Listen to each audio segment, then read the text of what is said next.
First reading, 1 Kings chapter 8 verse 22 to 23 and 27 to 30. And Solomon stood before the altar of the Lord in the sight of the assembly of Israel, and spread forth his hands towards heaven, and said, Lord God of Israel, there is no God like thee in heaven above, or on earth beneath, who keepest covenant and mercy with thy servants that have walked before thee with all their heart.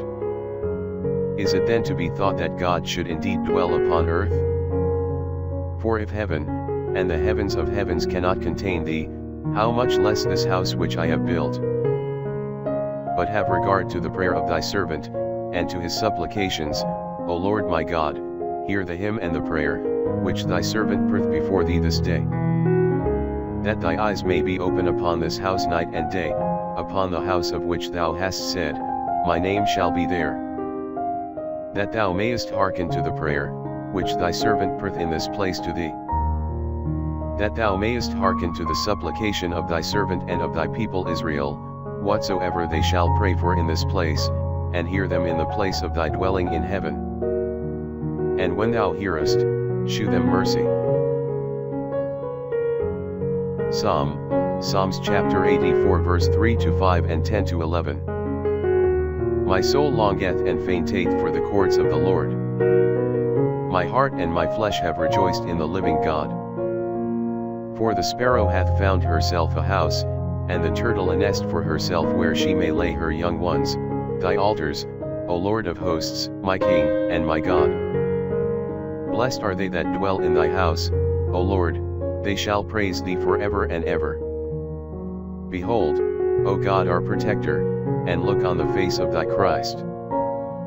For better is one day in thy courts above thousands. I have chosen to be an abject in the house of my God, rather than to dwell in the tabernacles of sinners. Gospel, Mark chapter 7 verse 1 to 13. And there assembled together unto him the Pharisees and some of the scribes, coming from Jerusalem. And when they had seen some of his disciples eat bread with common, that is, with unwashed hands, they found fault.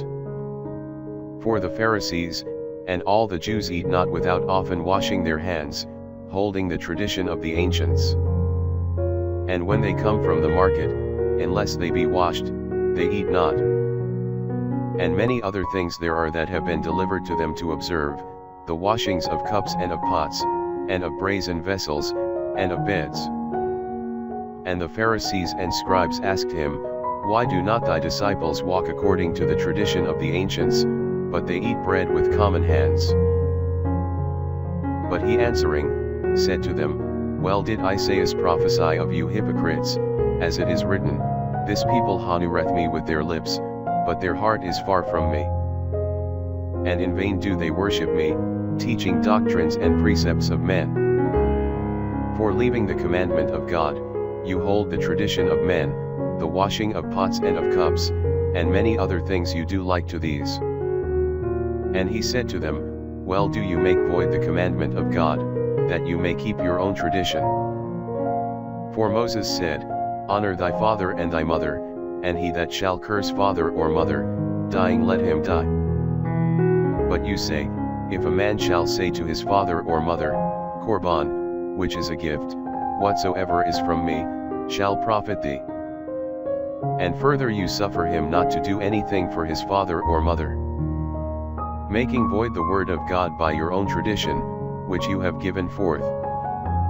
And many other such like things you do.